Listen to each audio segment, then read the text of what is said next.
సుమన్ టీవీలో మీ business promotions కోసం ఈ కింది నెంబర్ను సంప్రదించగలరు.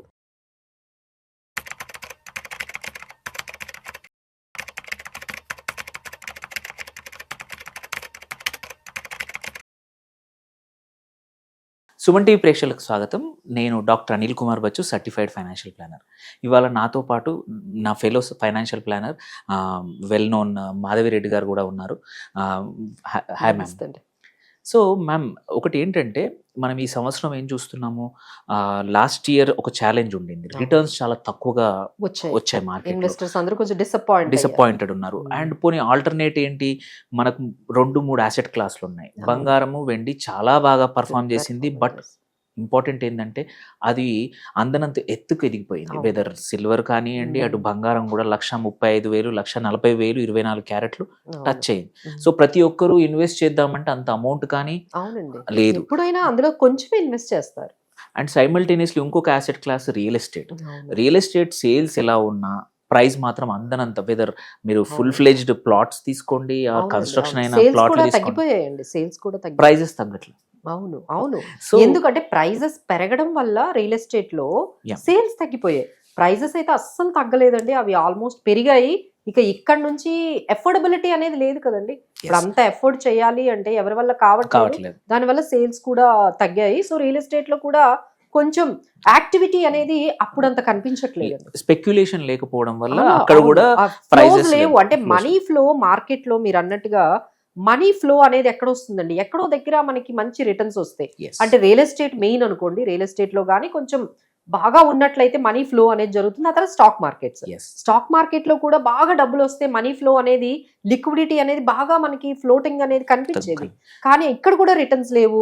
ఒకవైపు రియల్ ఎస్టేట్ లో కూడా యాక్టివిటీస్ లేవు.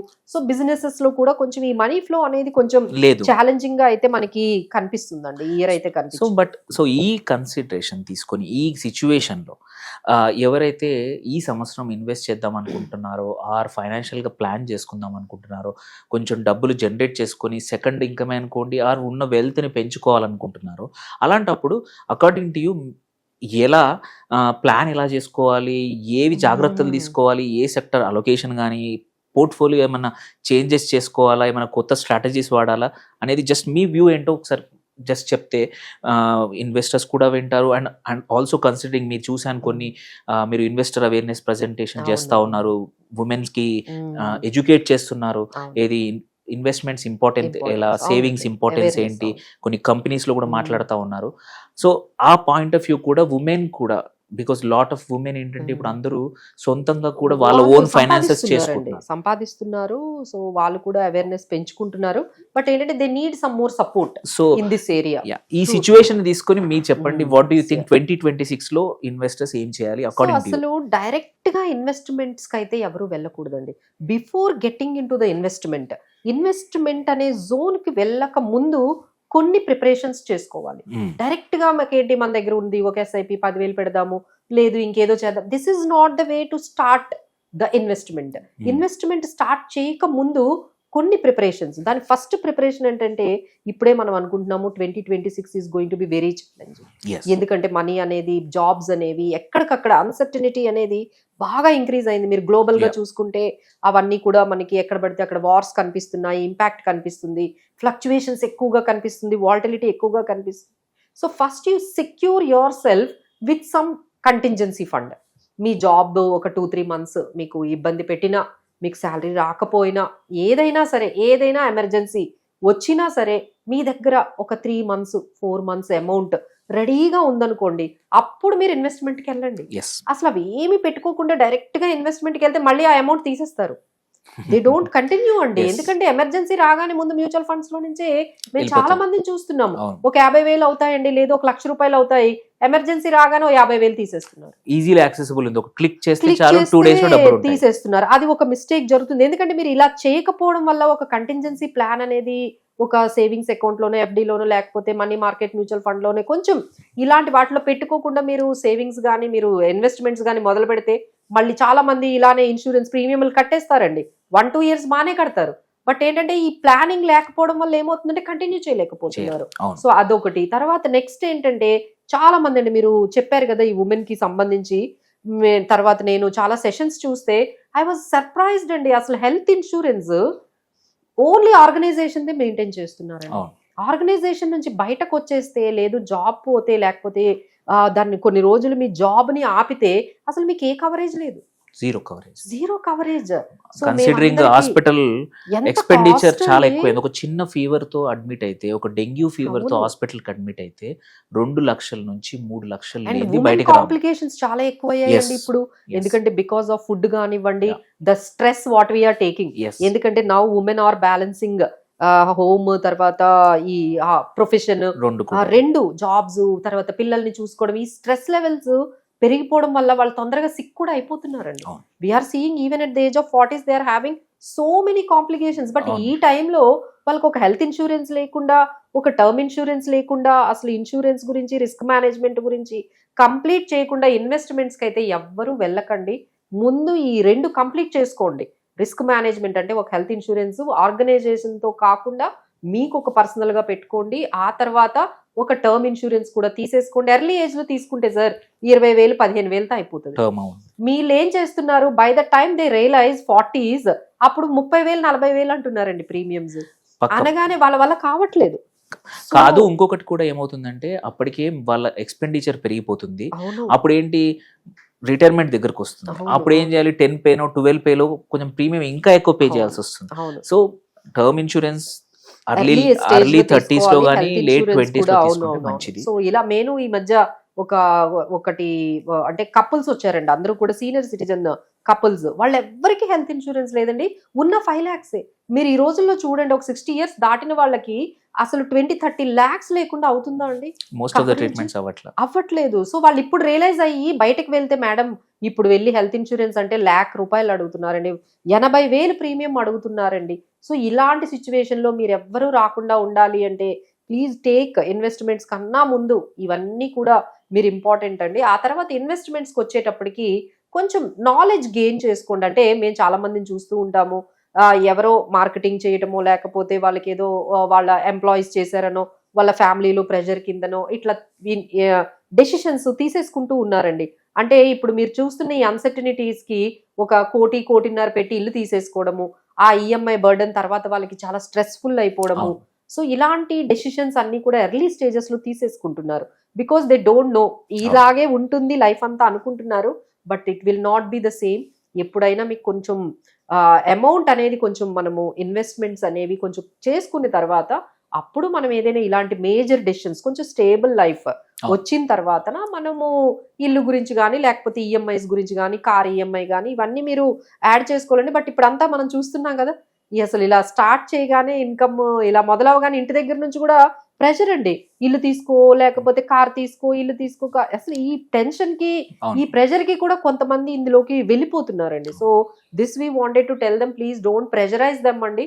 చక్కగా ఇన్వెస్ట్మెంట్స్ ముందు చేసుకునివ్వండి, వాళ్ళని కొంత నిలబడినివ్వండి. ఎలాంటి అన్సర్టనిటీస్ వచ్చినా వాళ్ళు కొంచెం ప్రిపేర్డ్నెస్ రావాలి. ఆ తర్వాత మనం ఇలాంటి మేజర్ డెసిషన్స్ అనేవి తీసుకోవచ్చు. ఎందుకంటే ఇప్పుడున్న ఈ జాబ్ చూసారు కదండి, జాబ్స్ అన్ని కూడా ఎంత అన్సర్టనిటీస్ ఉన్నాయి. అలానే బిజినెసెస్ కూడా అండి, ఎంత కాంపిటీషన్ ఉందండి. అసలు ఈ రోజు వచ్చిన, ఈ మంత్ వచ్చిన ఇన్కమ్ నెక్స్ట్ మంత్ వస్తుందా? సర్టనిటీ లేదండి. బిజినెసెస్ అన్ని కూడా చాలా వాలటైల్ గా ఉంటున్నాయి. సో ఎలాంటి డెసిషన్స్ కూడా మనం తీసుకోకూడదు. సో ఏదైనా సరే ఒక ఫైనాన్షియల్ కోచ్ దగ్గర కానీ, కౌన్సిలింగ్ కానీ తీసుకోవాలండి. ఎవరైనా సరే తీసుకొని డెసిషన్స్ తీసుకునే ముందు వాళ్ళ దగ్గర మాట్లాడి మనకి ఏది బాగుంటుంది. మనకి ఇన్వెస్ట్మెంట్స్ అంటే చాలా ఉన్నాయండి మనకి, right from mutual funds, direct stocks, PMS, AIF, small cap, IPOs కూడా అండి. ఇప్పుడు మీరు పదే ఉమెన్ గురించి చెప్తున్నారు, మీరు నమ్మరండి, women are more interested in IPOs.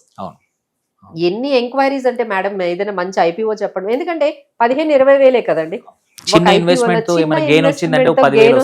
Madam నేను చూసాను, ఇలా పెట్టాను, నాకు 20% రిటర్న్ వచ్చింది, మీరు మళ్ళీ ఇంకేదైనా ఐపీఓస్ గురించి చెప్పండి అని చెప్పి. అంటే women also started taking the like lead in investments లో కూడా. వాళ్ళు కూడా ఎస్ఐపీస్ అందరూ చేస్తున్నారండి. Women also started taking SIPs మొదలు పెట్టారు, ఐపీఓస్ లో చేస్తున్నారు.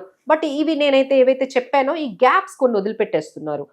లైక్ ఈ హెల్త్ ఇన్సూరెన్స్ దగ్గర కొంచెం బ్యాక్ సీట్ తీసుకుంటున్నారు, టర్మ్ ఇన్సూరెన్స్ గురించి కొంచెం అవేర్నెస్ లేకుండా ఉంటున్నారు, కొంచెం కంటింజెన్సీ ప్లానింగ్ ఇవన్నీ కూడా చేసుకుంటే definitely women also can have some good financial independence కానీ ఫ్రీడమ్ కానీ కొంచెం స్టేబుల్ లైఫ్ అనేది క్రియేట్ చేసుకోగలుగుతారు. నేను ఈ పాయింట్ లో ఒక చిన్నది Hmm. చెప్దాం అనుకుంటున్నాను. నా అబ్జర్వేషన్ ఈ సంవత్సరం యాజ్ నేను యూనో అడ్వైజర్గా ఉమెన్ కూడా ఏంటంటే డిస్కషన్ వాళ్ళ హస్బెండ్ పార్ట్నర్తో కానీ మంచిగా డిస్కస్ చేసుకొని డబల్ ఇన్కమ్ ఎక్కడైతే ఉందో ప్రాపర్గా ప్లాన్ చేసుకుంటే actually much bigger wealth create చేయొచ్చు అండ్ ఫైనాన్షియల్ అంటే ఇండిపెండెన్స్ అనేది చాలా ఫాస్ట్గా వస్తుంది ప్రొవైడెడ్ ఓపెన్ కమ్యూనికేషన్తో. ఏ ఫ్యామిలీస్ అయితే చాలా ఫ్యామిలీస్ చూసాను నేను, ఎక్కడెక్కడైతే ఓపెన్ కమ్యూనికేషన్ ఉంది ఇద్దరు కరెక్ట్గా కలిసి ప్లాన్ చేసుకొని ఒకరిది రన్నింగ్ కోసము ఈఎంఐస్ కోసం చేసుకొని ఇంకొకరు ప్రాపర్ ఇన్వెస్ట్మెంట్ చేయడం వల్ల ఇద్దరు అంటే కమ్యూనికేషన్ ఎక్కడైతే ఫ్యామిలీస్ లో ఉంటుందో ప్రాపర్ గా చేస్తారో బ్యాలెన్స్ కూడా ఉంటదండి,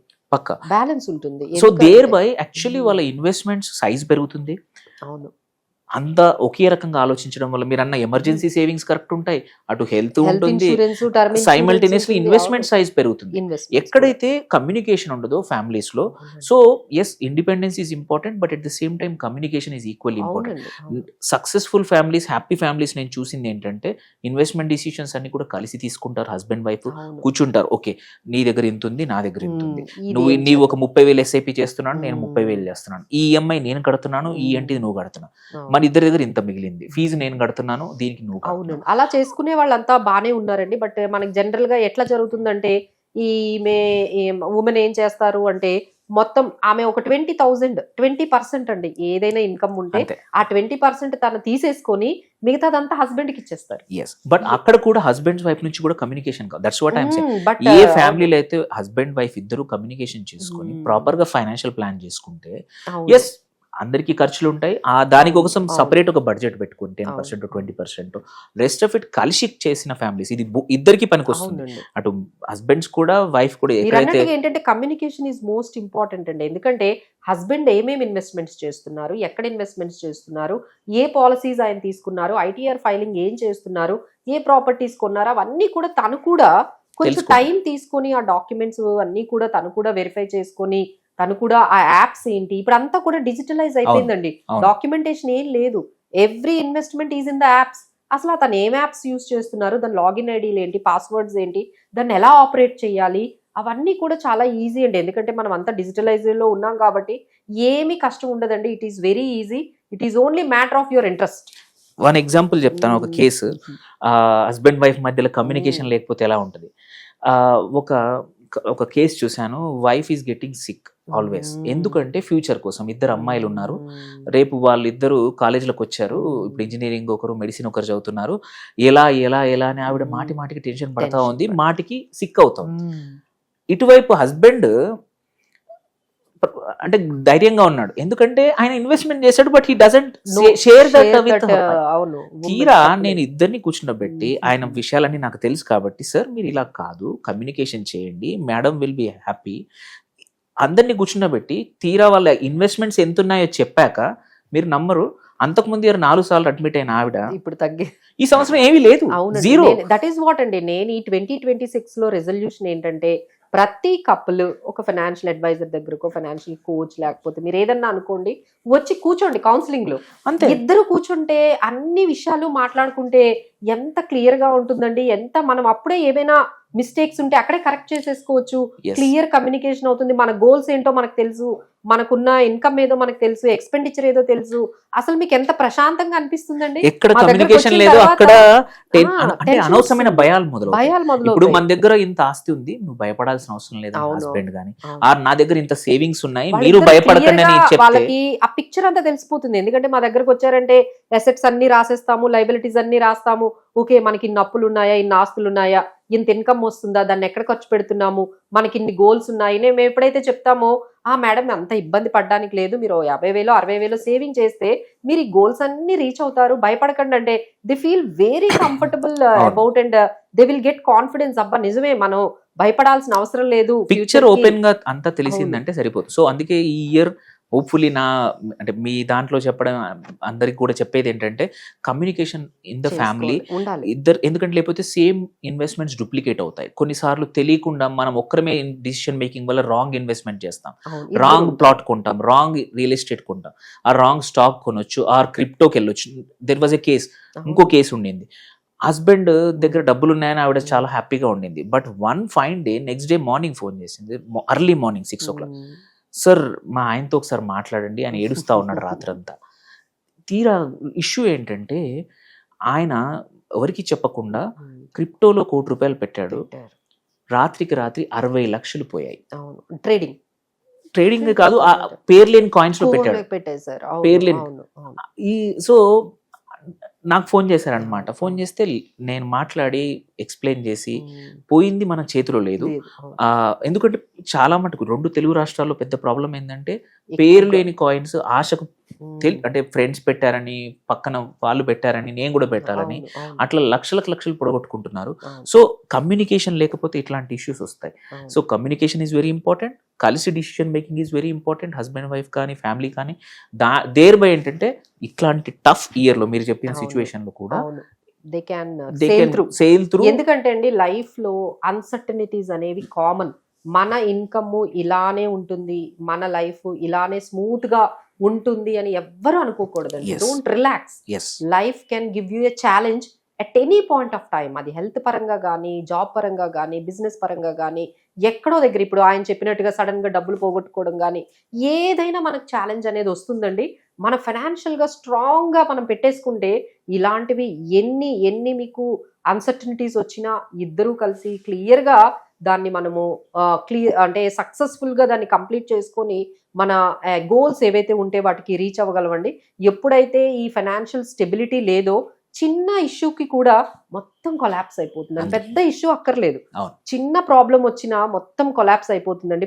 ఫ్యామిలీ స్టెబిలిటీ అంతా పోతుంది. So that's what we say that ముందు స్ట్రాంగ్ గా చేసుకోండి. మీ ఫైనాన్షియల్ సిచ్యువేషన్ ఏదైతే ఉందో దానికోసం ఒక్కసారి కౌన్సిలింగ్ ఏదైనా తీసుకున్నారనుకోండి, మన దగ్గర ఏమి తక్కువ ఉంది, మన దగ్గర ఇంకా ఏం చేస్తే బాగుంటుంది, ఏమి ల్యాకింగ్ ఉంది, మనం ఇంకా బెటర్గా ఎలా చేయొచ్చు, లేదు ఏదైనా డెసిషన్స్ అండి, మేజర్ డెసిషన్స్ తీసుకునేటప్పుడు మాత్రం ఒక్కసారి థర్డ్ పర్సన్, మీరు అన్నట్టుగా ఒక బ్రెయిన్ కాకుండా 2 బ్రెయిన్లు పనిచేస్తే ఎంత బ్యాలెన్స్డ్ గా ఉంటుంది. అలానే ఇంకొక బ్రెయిన్ కూడా మనకి ఒక ఫైనాన్షియల్ కోచ్ లాగా లేకపోతే అడ్వైజరీ లాగా మనకి కౌన్సిలింగ్ లాగా యాడ్ అయితే వాళ్ళతో డిస్కస్ చేస్తే మనకి ఇంకొంచెం క్లారిటీ వస్తుంది. క్లారిటీ వచ్చిన తర్వాత మనం ఎలాంటి డెసిషన్స్ తీసుకున్నా మనకి ఇబ్బంది ఉండదండి. So this is our like resolution for 2026 for all the viewers. Thank you అండి. సో విన్నారు కదా, ఏంటంటే ఈ year will be volatile and challenging. అలాంటని చెప్పి భయపడాల్సిన అవసరం లేదు. ఒక ప్రాపర్ ప్లానింగ్ మేడం చెప్పారు, ఏమేమి జాగ్రత్తలు తీసుకోవాలో, ఎమర్జెన్సీ ఫండ్ కానీ, హెల్త్ ఇన్సూరెన్స్ కానీ ఏవైతే ఫస్ట్ తీసుకుంటే ఏమైనా ఇబ్బందులు వచ్చినా కానీ you can come out of it. అదొకటి. సైమల్టేనియస్లీ కమ్యూనికేషన్, ప్రాపర్ కోఆర్డినేషన్, ఎక్కడైతే మనకి సహాయం అవసరం ఉందో, హెల్ప్ అవసరం ఉందో, థర్డ్ పార్టీ ఒక మంచి అడ్వైజర్నో, కోచ్నో ఎవరితో మాట్లాడితే ఏంటంటే మన క్లియర్ పిక్చర్ అర్థమవుతుంది. So at the end of the day one important thing ఇన్వెస్ట్మెంట్లో టెక్నికల్గా ఏ యాసెట్ ఏది పర్ఫామ్ చేస్తుందో ఎంత ఇంపార్టెంటో నీ mind set also important. So hopefully మీరు ఏంటంటే మీ మైండ్ సెట్ని కంట్రోల్ చేసుకొని ప్రాపర్గా ఒక మంచి పద్ధతిలో ఇన్వెస్ట్ చేసుకొని రాంగ్ ఇన్వెస్ట్మెంట్స్ వైపు వెళ్ళకుండా, ఎమోషనల్ డిసిషన్ తీసుకొని రాంగ్ టైంలో సేల్, మరి ఈక్విటీ అయితే కానీ, రియల్ ఎస్టేట్ కానీ రాంగ్ డిసిషన్ తీసుకోకుండా స్టేబుల్గా చేస్తే మాత్రం ఈ సంవత్సరం also will be wonderful. Thank you madam. Thank you అండి.